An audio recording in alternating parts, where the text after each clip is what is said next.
कई मकानों की जहां नालियां मिट्टी वहीं पाटने के चलते अविरोध, वहीं कई के अतिक्रमण पर प्रशासन की दरियादिली के ऊपर आवाम संशय में है। यही नहीं, जानकारी यह भी है कि जहां अयोध्या लखनऊ हाईवे पर पटेल चौराहा स्थित पुल के पुनः 1-2 मकानों पर अतिक्रमण का बुलडोजर नहीं गरजा, वहीं आवास विकास पुल उपरांत ढह गया। एक निजी विद्यालय में पुनर्निर्माण हो गया। वैसे 24 वर्ष सेना में नौकरी व कारगिल युद्ध में 3 गोली लगने से मरणासन हुए फौजी बाबा रामकिशोर का दर्द यह है कि देश के प्रति अपनी जान की बाजी लगा देने उपरांत जिला प्रशासन सेवा निवृत्त फौजी बाबा की तमाम तकलीफों पर संज्ञान तक नहीं लेता है। वैसे मामले को लेकर नगर पालिका परिसर नवाबगंज में प्रशासनिक अधिकारी संजय शुक्ला, चेयरमैन प्रतिनिधि सुरेंद्र सिंह वर्मा से भी लिखित शिकायत की। साथ साथ सदर एसडीएम संयुक्त मजिस्ट्रेट आईएस कोटेदार के रामपल्ली जगत साईं को भी शिकायती पत्र देते हुए शिकायत की गई थी, जिस पर उन्होंने कार्रवाई करते हुए मिट्टी हटाकर नाले का अविरोध दूर करने का आश्वासन दिया, लेकिन कार्रवाई में क्रैक हुई दीवार पर कोई जवाब जिम्मेदारों की तरफ से नहीं दिया गया, जबकि जवाबदेही उन्हीं की है जिन्होंने ढहाने की कार्रवाई की थी। मजेदार बात यह है कि एक नामचीन विद्यालय, एक नए बने आईपीएस के परिवार का मकान व एक न्यायिक अधिकारी के परिवार का मकान अतिक्रमण बावजूद ध्वस्तीकरण अभियान में सुरक्षित रहते हुए एक विद्यालय के ध्वस्तीकरण हिस्से को दोबारा बनवा लिया गया और प्रशासन ने आंख भी बंद कर ली है, जो अभियान पर सवालिया निशान लगाता हुआ नजर आ रहा है। फौजी बाबा ये हैं, ये पहले मिलिट्री में 24 साल इन्होंने सर्विस की, 26 साल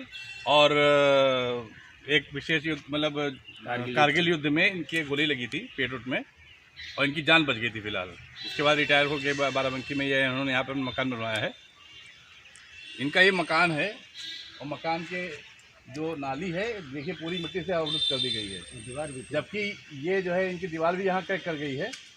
ये मिट्टी को हटाने के लिए तत्कालीन जो एसडीएम थे विजय कुमार त्रिवेदी, उनसे बोला गया था, डीएम साहब को भी खबर लिख के प्रकाशित की गई थी, इसमें उनको जानकारी हुई थी, जिस पर उन्होंने आश्वासन दिया था कि ये हटा दी जाएगी, लेकिन ये दीवार मिट्टी यहाँ से हटाई नहीं गई।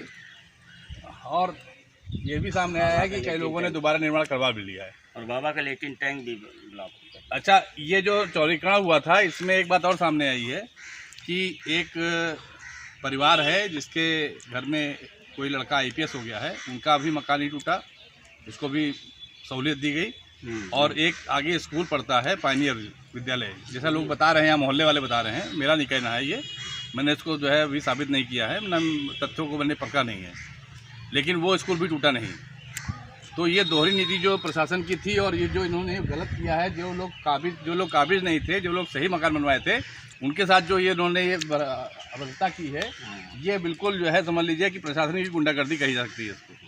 फौजी बाबा जिन्होंने जो है देश के प्रति अपनी जान तक दे दी थी, ये तो कुदरत का करिश्मा था जो बच गए। 4-5 गोली लगने के बाद ये बच गए और उसके बाद इन्होंने संन्यास ले लिया और घर में ही रहकर संन्यास आश्रम का पूरा पालन करते हैं और बाबा फौजी बाबा के नाम से जिले में प्रसिद्ध हैं।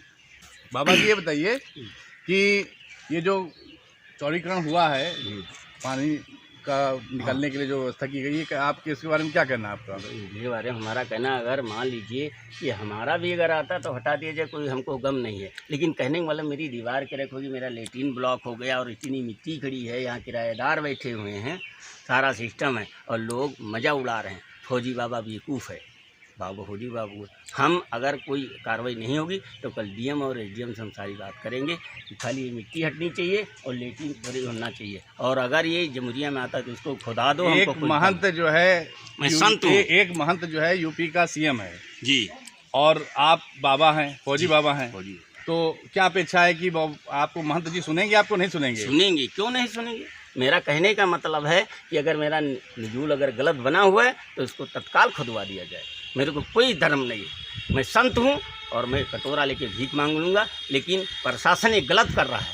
ये जो हमारी दीवार क्रैक हो गई और यहाँ मेरी लेटिन ब्लॉक हो गई और लोग हंसते हैं कि बाबा है बेवकूफ़ है।